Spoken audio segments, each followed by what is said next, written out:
Salve, salve galera! Mais um dia de Copa do Mundo, hein? 27º dia da Copa e hoje vai ser definida as duas últimas vagas para as quartas de finais. Os dois últimos jogos das oitavas de finais vão acontecer hoje. À 1 hora da tarde teremos Argentina e Egito. E às 5 horas da tarde, Suíça e Colômbia.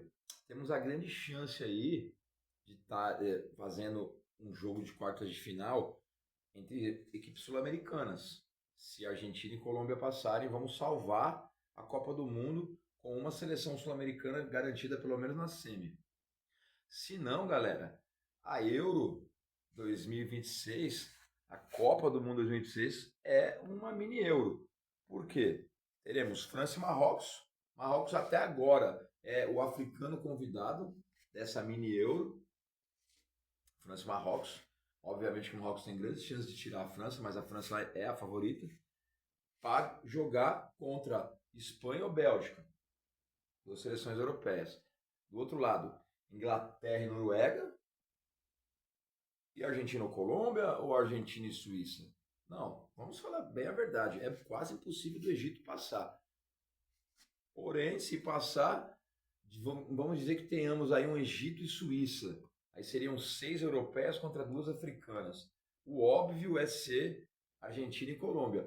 Mas se der um Argentina e Suíça, que também não é impossível, a Suíça está com um belo time, e a Suíça vier a eliminar a Argentina, poderemos ter 4 seleções europeias nas semifinais. Isso é um assunto para depois. Vamos esperar os jogos de hoje. Estou de Espanha. Não gosto de usar a camisa da Espanha, não gosto da seleção da Espanha, mas a Espanha tirou Portugal. Do jeito que todos sabem e conhecem que é o seu futebol. Amarrado, o jogo do tic-tac, faz a bola girar, joga muito a bola para os lados, vai ali matando na unha e aos 90 minutos, aos 45 do segundo tempo, o Mikel Merino, que tinha acabado de entrar, recebeu um passe do Alonso e meteu o gol. Tinha acabado de entrar. Mais uma partida apagada de Lamine Yamal. Pode ser que ele venha contra a Bélgica a finalmente entrar na Copa. E muitos jogadores e grandes jogadores de grandes conquistas em Copas do Mundo apareceram na reta final. E ele, por ser um grandioso craque, tem tudo para que isso aconteça com ele, mas eu ainda não boto fé. Dani Olmo jogou uma boa partida e o Lafuente, treinador espanhol, carecão, tem, por exemplo, um grande mérito com a seleção espanhola, porque ele praticamente treinou toda essa geração aí desde as categorias de base. Ele tem grandes conquistas com as seleções espanholas em categorias de base. O Dani Olmo, Nico Williams, Lamine Yamal, Pedri, o Gavi, muitos.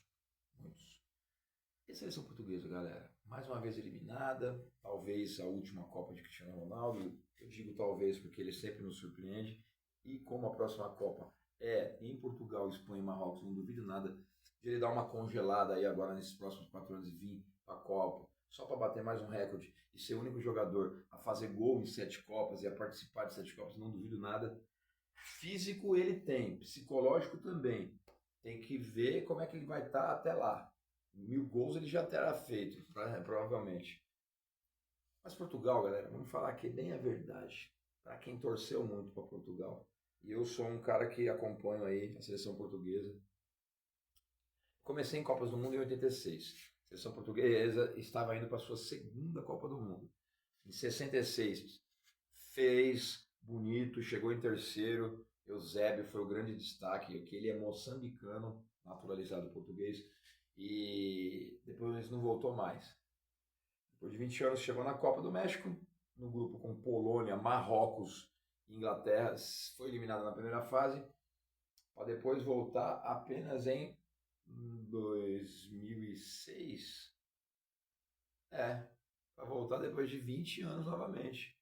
Então foram 2 hiatos de gerações, a do Eusébio, a de 86, e em 2006 quando com a geração de Figo, Deco e companhia, tinha acabado de perder a Euro de 2004 em casa para a Grécia, Cristiano Ronaldo estava começando, Portugal chegou na Copa da Alemanha e bateu ali entre os 4 melhores, com o Filipão treinando, que era o atual campeão pela seleção brasileira de 2002. Fez uma grandiosa Copa, chegou em quarto. Aí, com o Cristiano Ronaldo, a geração portuguesa, ali de Figo, já estava saindo e pedindo passagem. A nova geração de Cristiano Ronaldo não parou mais de disputar Copas.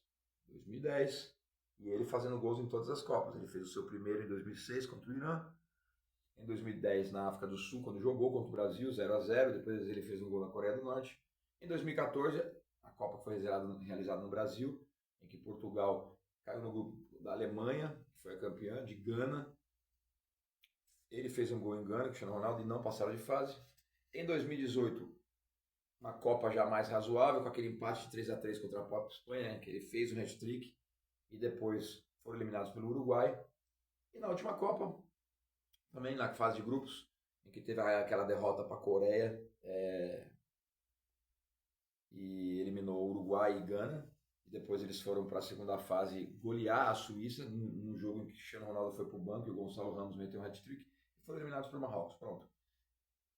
Dizia-se que ele não iria jogar mais nenhuma Copa, ele deu a volta por cima, ele ganhou a Nations, ele fez uma boa Euro, boa não, uma razoável, perdeu pênalti e tudo mais, mas uma boa eliminatórias, saiu do Manchester United, foi para o Al Nassr, já está aí perto dos 1000 gols, veio para a Copa. Para mim, ele não foi o responsável pela eliminação de Portugal, ele foi um dos melhores jogadores de Portugal na Copa, mas quem deixou a desejar foi o meio de campo, de Bruno Fernandes, de Vitinha, de João Neves, que não jogaram nada. Aí você olha o Bruno Fernandes dando entrevista depois do jogo e alguns outros jogadores, cara de derrotado. Infelizmente, a seleção portuguesa é uma seleção que não tem tradição em Copas, já entra já com essa pressão de que tem que ganhar uma Copa, e não é assim, galera. E não é assim.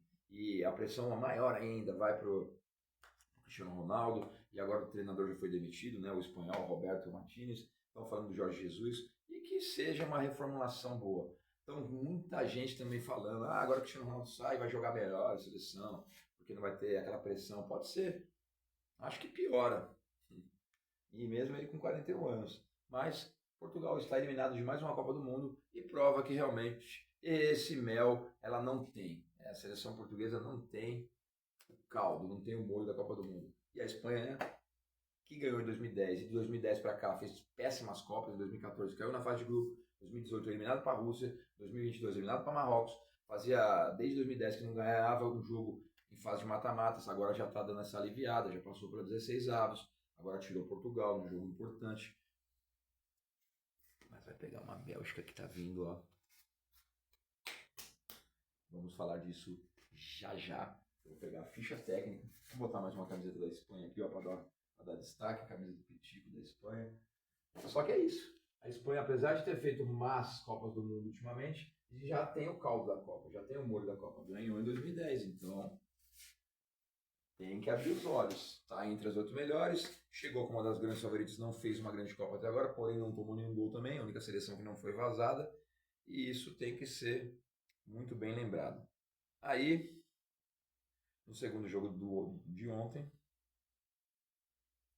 tivemos um dos jogos mais polêmicos da Copa. Aí, só para concluir, galera, vou falar sobre esse jogo aqui, Portugal e Espanha. Para mim, foi o jogo mais fraco das oitavas. Tantos jogos emocionantes, jogo morno, apático, ninguém atacava ninguém. O gol foi sair já nos últimos minutos, indo já para a prorrogação. As duas seleções ali, principalmente Portugal mereceu perder, mano. Não atacou, não deu um chute legal no gol. Tentou uma puxetinha ali, o Nais Simon pegou. O goleiro de Portugal foi, para mim, o grande destaque português, né, na Copa, Diogo Costa, e pegou algumas bolas boas. E menções honrosas aí para Rodri e Cucurella, que estão jogando muito também. Mas um jogo horroroso, jogo horrível, para quem se esperava aí de um Espanha e Portugal, provavelmente próximo daquele 3-3 de 2018. Nada disso aconteceu. Então aí temos já definidas Inglaterra e Noruega, França e Marrocos, precisamos falar desse jogo. E Espanha e Bélgica. Antes de eu falar da vitória belga, que tem muita polêmica fora de campo por causa do cartão que foi anulado do Bologan, que o Donald Trump fez com que seu fantoche Infantino entrasse lá e liberasse o jogador, o que abriu aí um precedente para várias seleções. A França já quer que o cartão amarelo do Olise seja já revisto, os ingleses também a expulsão do seu jogador contra o México seja revisto. Mas antes de falar disso, ali ó, França e Marrocos. O jogo da França e Paraguai foi polêmico, foi travado, foi brigado, teve a situação lá do Mbappé não dar bom pro goleiro no final do jogo. Aí tem gente que não sabe dividir as coisas, né? Se fosse os paraguaios que fizessem isso, aí iriam achar legal, né? Bateram pra caramba. Ah, não foi antijogo, não. Não foi, não. Dá soco no braço, vai tentar agredir, não é antijogo. Beleza. Aí chegaram como heróis em Assunção. Nossa, que grandes heróis, porque perderam só de 1-0 para a França. A primeira-ministra paraguaia soltou uma nota horripilante. Mano, não pode, mano. É digno de governantes, né? Ofendendo Mbappé, chamando ele de macaco. Mano, uma nota altamente racista, em que colocou coisas ali muito inúteis, dignas de um político, ofendeu, gerou protestos da Federação Francesa, do Macron, e vai talvez ser aí, vão entrar aí com pedidos de processo contra ela, vai ser processada, o próprio Mbappé também, que respondeu à altura, dizendo que ela não tem nenhuma condição de ser uma governante, parabenizando a seleção paraguaia pela campanha, e que, mano, não teve nada a ver ela falar essas besteiras que ela falou, né?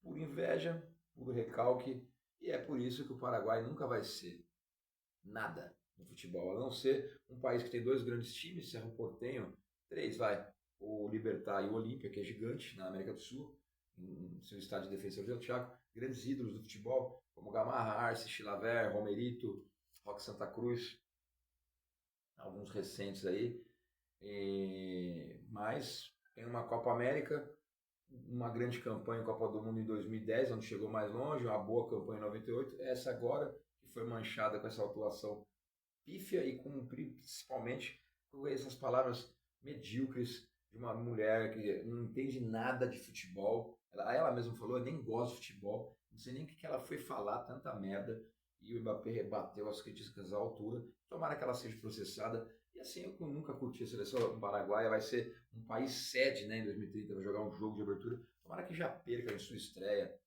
Vai dar uma sorte de não ter que jogar as eliminatórias. Aí vamos agora falar de outra situação extra-campo. E vamos falar da Bélgica.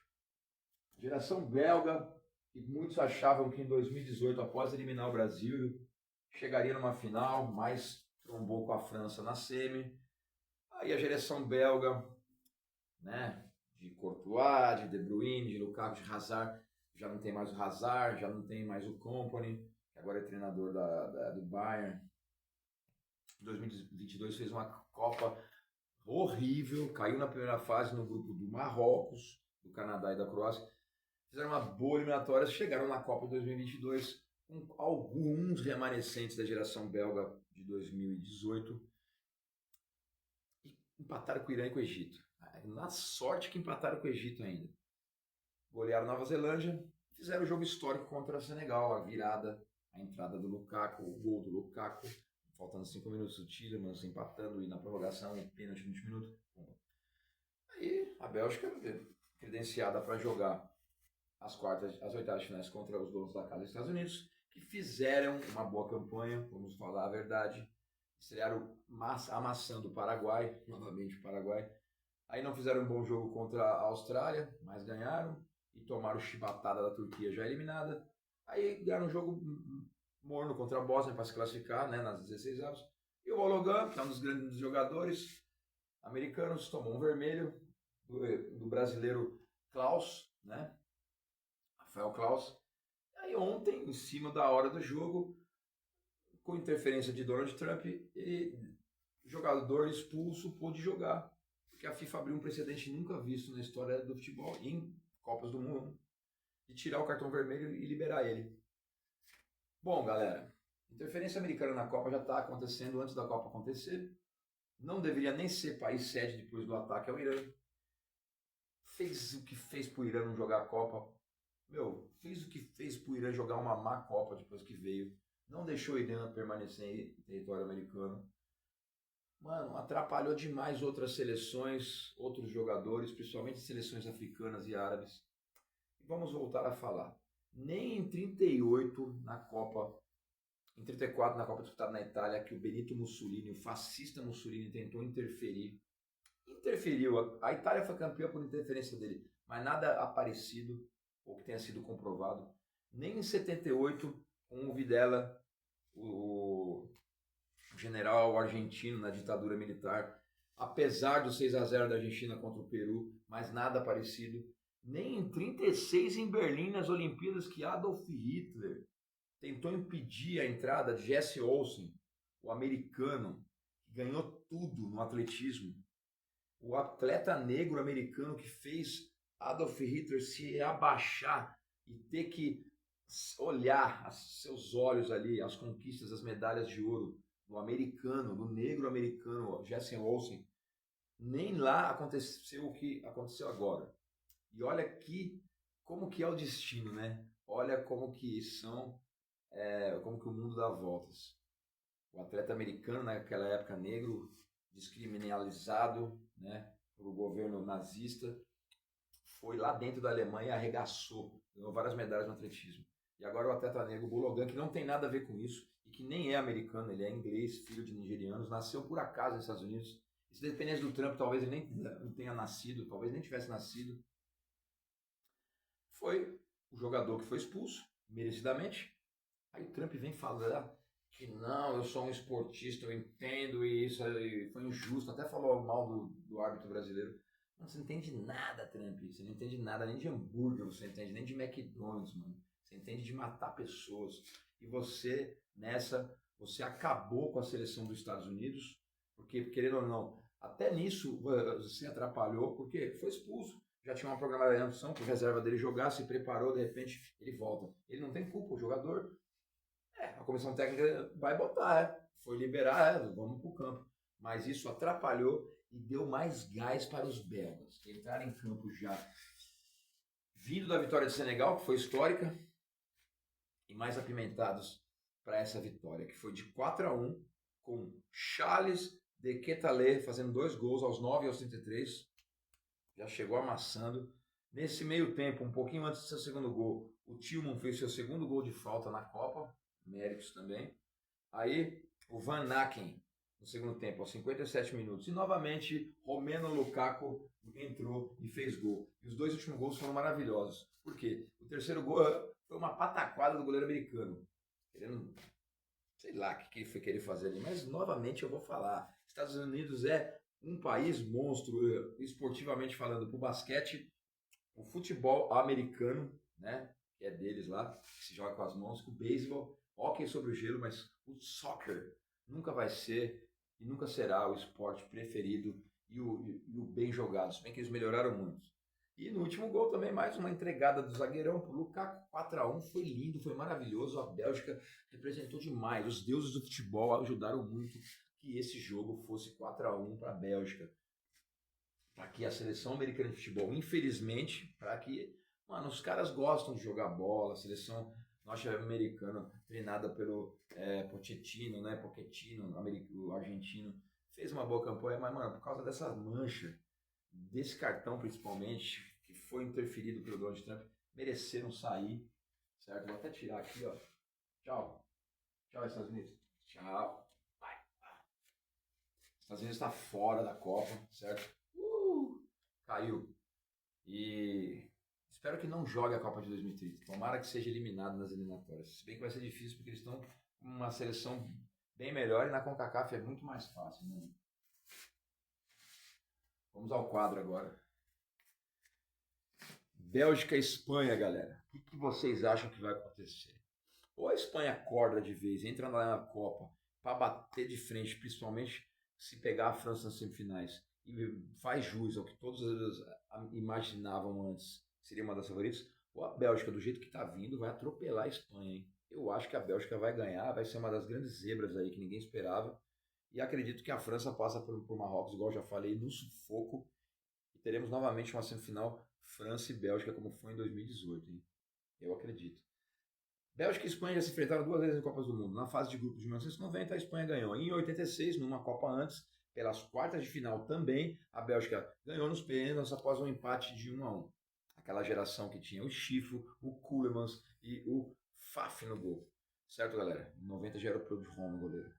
E hoje teremos aí a definição das duas últimas vagas, como já falei no começo do vídeo, Egito e Argentina, Colômbia e Suíça. Para mim, a Argentina ganha, até com mais facilidade do que ganhou de Cabo Verde. Acredito que vai ser um 3-1 aí. Será que o Messi vai marcar de novo, mano? E já vai disparar mais ainda. E Colômbia e Suíça. A Suíça é uma ótima seleção. Tem o Mazembe lá, o grande destaque jovem da Copa. Mas acredito que a Colômbia vai sacramentar essa vaga para termos um duelo, um clássico sul-americano nas quartas de finais entre Colômbia e Argentina. Para finalizar também, a trajetória de Cristiano Ronaldo em Copas, e eu sou um dos grandes ídolos, um dos grandes fãs, ele era um dos meus grandes ídolos do futebol. Mano, ele fez 6 gols, quer dizer, ele fez gols em todas as 6 Copas que ele disputou, que é um recorde. Fez seu primeiro gol em mata-mata nessa Copa, não tinha feito ainda, mas foi o jogador mais velho a fazer isso. A galera, o Cristiano Ronaldo, ele é de uma seleção que não tem expressão muito grande no futebol de Copas do Mundo, e ele pagou por isso. Ele nunca fez uma grande Copa do Mundo. E se for falar quem que foi o português que mais jogou numa Copa do Mundo, um bom futebol, e que levou a seleção portuguesa a um lugar de destaque, foi o Eusébio. O maior jogador de Portugal da história para mim é Cristiano Ronaldo, mas em Copas do Mundo, apesar dele ter passado também o Eusébio como o maior artilheiro da seleção portuguesa em Copas, é o Eusébio. Dito isso tudo, parabéns Bélgica, muito obrigado Bélgica por ter enfiado 4 nos Estados Unidos e ter acabado de vez agora com esse idiota desse Donald Trump querer interferir na Copa. Só falta que ele chegue agora e fale pro Infantino, não, vamos rever esses gols aí, vamos tirar a Bélgica, vamos botar os Estados Unidos nas quartas de finais. Só me faltava essa, né? E não duvido de mais nada desse Infantino aí. Esse cara tem que cair, mano. Pior que se esse cara cai, vem outro pior. Não tem muito pra onde correr. Esse é o canal Fim da Copa. Obrigado por todos estarem assistindo aí, certo? Juntos. Teremos esses jogos de hoje. Aí não teremos jogos na quarta-feira. Quarta-feira vai ser o primeiro dia que a Copa vai ficar paralisada, porque na quinta já vem as quartas de finais. Vamos falar para vocês aqui, ó. Jogos das quartas de finais da Copa de 2026. Vamos ver aqui. Quartas de final da Copa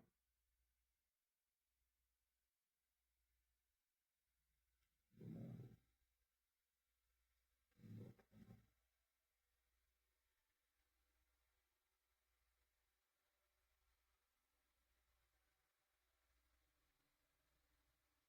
Quinta, teremos França e Marrocos às 5 da tarde. Sexta, Espanha e Bélgica às 4 da tarde. Sábado, Noruega e Inglaterra às 6 da tarde. E sábado também, às 10 horas da noite, os vencedores desses 2 confrontos de hoje. Aí domingo, para também, será o segundo dia de Copa que não teremos jogos. E aí teremos as semifinais na outra terça e na outra quarta. Domingo e segunda não tem jogo. Terça e quarta as semifinais, certo? E no outro domingo já está bem próximo a grande final da Copa do Mundo. Certo, galera? Valeu, obrigado a todos, é nóis.